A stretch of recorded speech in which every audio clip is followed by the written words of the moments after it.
देखिए, जिस प्रकार पुरी में बगला धर्मशाला को लेकर एक प्रकार से कानून को भी तोड़ा गया है और जिस प्रकार वहाँ भ्रष्टाचार की बू आ रही है, इस विषय को बहुत गंभीरता से लेने की आवश्यकता है। आप सभी जानते हैं, पुरी पूरे विश्व में एक धर्म क्षेत्र के रूप में देखा जाता है, एक बहुत महत्वपूर्ण तीर्थ स्थान है। पूरे विश्व से लोग वहाँ तीर्थ के लिए आते हैं, भगवान श्री जगन्नाथ जी के दर्शन के लिए आते हैं। ऐसे में कई धर्मशालाएं ऐसे स्थानों पर बनाए जाते हैं जो कई वर्षों से बनते आ रहे हैं। ठीक वैसा ही एक बहुत बड़ा धर्मशाला और खास करके बहुत प्रसिद्ध धर्मशाला पुरी का रहा है, जिसका नाम बगला धर्मशाला था। 1905 में कन्हैयालाल बगला जी ने इस धर्मशाला का निर्माण करके इसे उस समय के तत्कालीन डीएम अर्थात डिस्ट्रिक्ट मजिस्ट्रेट को दान में दिया था।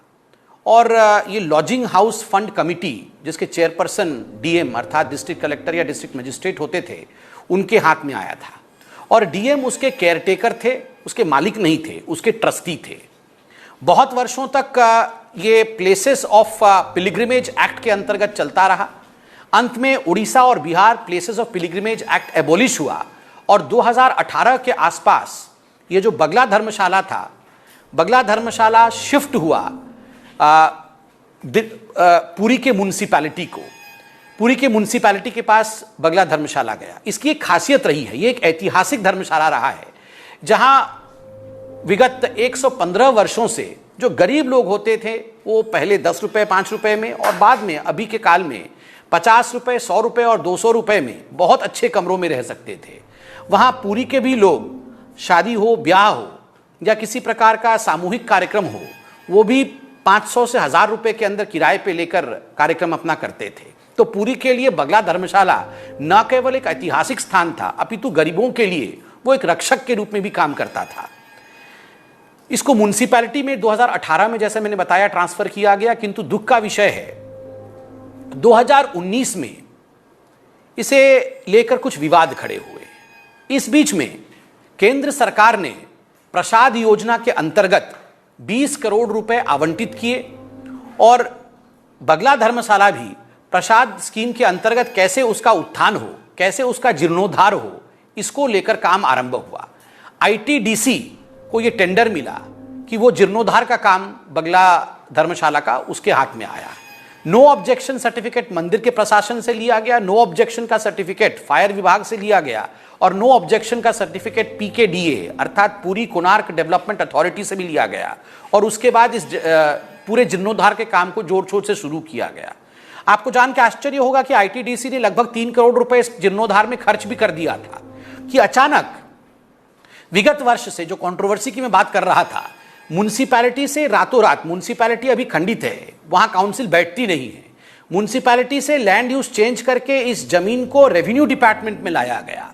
कैसे लाया गया ये कोई नहीं जानता है, क्योंकि म्युनिसिपैलिटी ने तो अपनी हामी भरी नहीं थी पूरी की म्युनिसिपैलिटी ने। फिर भी रातों रात ये रेवेन्यू डिपार्टमेंट में आ गया और रेवेन्यू डिपार्टमेंट में इस जमीन को लाने के बाद इस जमीन को कई टुकड़ों में, मीडिया ने दिखाया कि लगभग 26 टुकड़ों में ये जो बगला धर्मशाला की जमीन थी उसे बांटा गया और ये प्लॉट करके अभी पिछले एक हफ्ते के अंदर लगभग 6 लोगों को ये प्लॉट बेचा गया है। ये बहुत ही अपने आप में आश्चर्य का विषय है कि आखिरकार धर्मस्थान जो होता है उसके धर्मशाला के स्थान को बेचा नहीं जा सकता है, यहां उस स्थान को बेचा गया है। और एक बड़ी बात हुई थी कि 2019 के दिसंबर के महीने में जगन्नाथ बस्तिया नामक एक सोशल वर्कर, उन्होंने उड़ीसा के हाईकोर्ट में इस पर अपील भी किया था, एक पीआईएल लगाया था। उस पीआईएल को लेकर 17 दिसंबर 2019 में हाईकोर्ट ने इस पर उत्तर मांगा था सरकार उड़ीसा सरकार से उत्तर मांगा था। अभी तक उड़ीसा सरकार ने उस पर उत्तर नहीं दिया है कि किस प्रकार इस आईटीडीसी के काम को रोका गया और प्लॉटिंग हुई है, अभी तक उत्तर दिया नहीं है।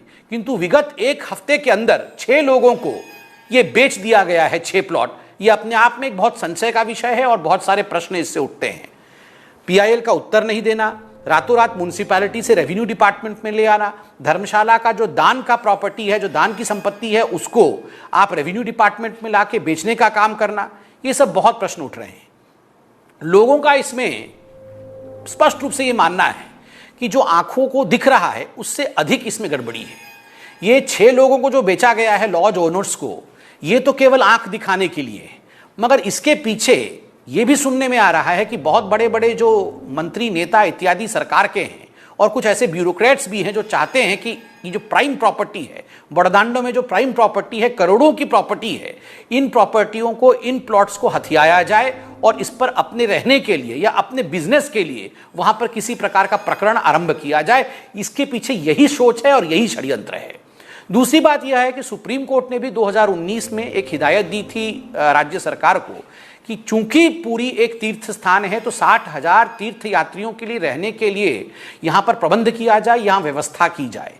एक भी व्यक्ति के लिए व्यवस्था नहीं की गई, बल्कि एक ही जो व्यवस्था थी बगला धर्मशाला, उसको तोड़ दिया गया और उसके प्लॉट को प्लॉटिंग करके प्रॉपर्टी डीलर की तरह उसके प्लॉट को बेचने का काम ये सरकार कर रही है। ये अपने आप में न केवल भ्रष्टाचार अपितु कहीं न कहीं एक बहुत बड़े दुर्नीति की तरफ इशारा करता है।